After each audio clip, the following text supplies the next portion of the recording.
নমস্কার, কেমন আছেন সবাই? আশা করছি সবাই খুব ভালো আছেন। আমিও খুব ভালো আছি। আবারও চলে এসেছি আজ একটা নতুন রেসিপি নিয়ে। আজ বানাবো খাসির চর্বি দিয়ে বাঁধাকপির তরকারি। তার জন্য নিয়ে নিয়েছি একটা বাঁধাকপি, আলু, টমাটো, পেঁয়াজ, রসুন, আদা, ধনে জিরে বাটা।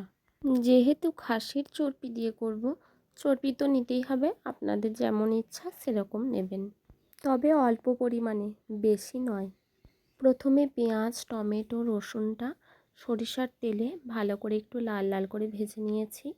পেঁয়াজটা লাল হয়ে আসার পর চর্বিটাও ছেড়ে দিয়েছিলাম, হালকা নেড়ে নিয়ে তার উপরে আলুগুলো একটু নেড়ে নিয়েছি। আলুটা হালকাভাবে নেড়ে নিয়ে তার উপর বেটে রাখা আদা, ধনে জিরে দিয়ে দিয়েছি, আর লবণ, হলুদ, লঙ্কা গুঁড়ো দিয়ে একটু ভালোভাবে কষিয়ে নেব। দেখেই বুঝতে পারছেন আমার কষানো হয়ে গেছে। মশলা থেকে তেল ছেড়ে দিয়েছে, তার উপর বাঁধাকপিটা দিয়ে একটু ভালোভাবে কষিয়ে নেব। 5 থেকে 7 মিনিট মতন কষিয়ে জল ঢেলে দেব অল্প। কপিটা সিদ্ধ হয়ে আসলেই ওপর থেকে মিষ্টি দিয়ে দেব অল্প পরিমাণে। গুড়, চিনি দুটোই ব্যবহার করতে পারেন।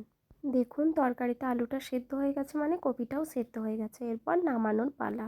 আজ তাহলে আসি।